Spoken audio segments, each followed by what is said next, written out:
আজ আমরা এক্সপ্লোর করব ময়মনসিংহ জেলা শহরে অবস্থিত বাংলাদেশের প্রত্নতাত্ত্বিক নিদর্শনগুলোর মধ্যে অন্যতম একটি নিদর্শন, যা শত বছর ধরে আজও দাঁড়িয়ে আছে এই ব্যস্ত শহরের বুকে। এই প্রত্নতাত্ত্বিক নিদর্শনটি আজও স্মরণ করিয়ে দেয় হাজার বছর পূর্বে কেমন ছিল রাজা বাদশাদের বিলাসী জীবনযাপন, কিভাবে নির্মাণ করেছিল এমন রাজপ্রাসাদ, এত সুন্দর ডিজাইনই বা কে করেছিল এত বছর পূর্বে, ইটের গাঁথুনি বা কিভাবে দিয়েছিল।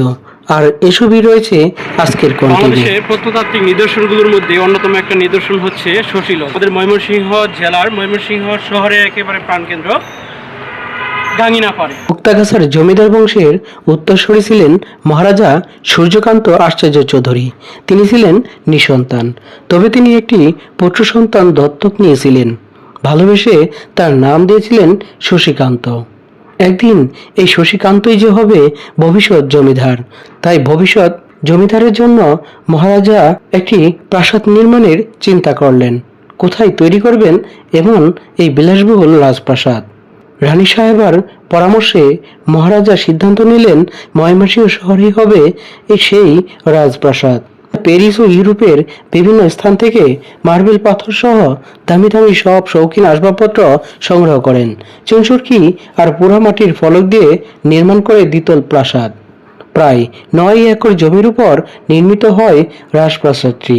আর এই প্রাসাদটির প্রবেশ মুখেই রয়েছে অর্ধবৃত্তাকার খিলানাকৃতির প্রবেশ তোরণ।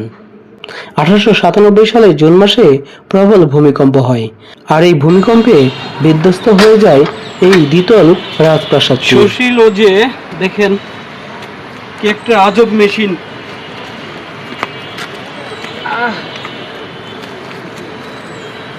আদিকালে সেই মেশিনটা শুধু লোহা লোহা, দেখেন সব লোহার কারুকার্য একটা মেশিন।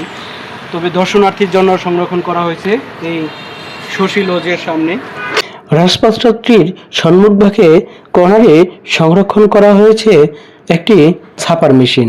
এই ছাপার মেশিনটি স্মরণ করিয়ে দেয় শত বছর পূর্বেও কতটা নিপুণ হাতে কারিগর ছিলেন তারা। অত্যাধুনিক মেশিনের ছোঁয়া ছিল সেই সময়কার সময়েও।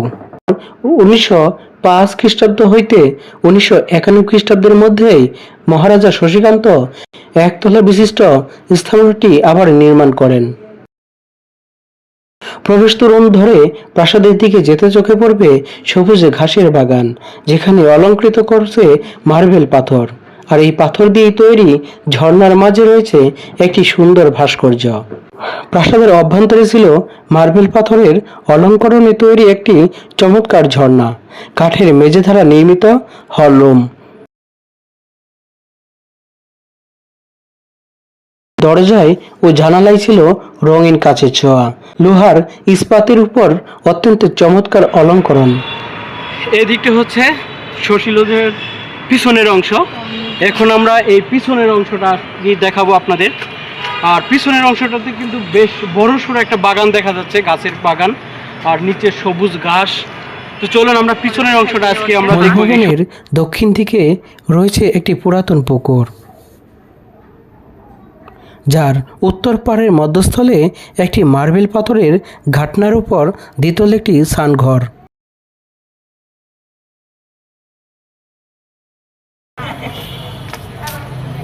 এ হচ্ছে শশীলজের ঘাট আর ঘাটের সিঁড়ি।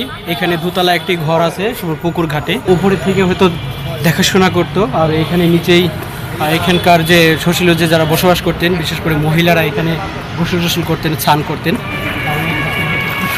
এ হচ্ছে শশীলজের শান বাঁধানো পুকুর ঘাট, যে ঘাটে আগে মহিলারা শুধুমাত্র এই গোসল করতো আর পা ধুইতো। আজকে সুযোগ পাইছি নিজের পাটা ধুয়ে নেওয়ার।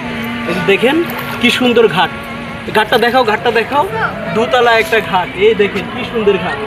অনন্য স্থাপত্যিক গঠনশৈলীর কারণে 1989 সালে সংস্কৃতি বিষয়ক মন্ত্রণালয়ের আওতাধীন প্রত্নতত্ত্ব অধিদপ্তর কর্তৃক সংরক্ষিত হয় এই স্থাপনাটি। পিছনের অংশে আগে হয়তো দোলনা ছিল না, এখন একটা দোলনা রয়েছে।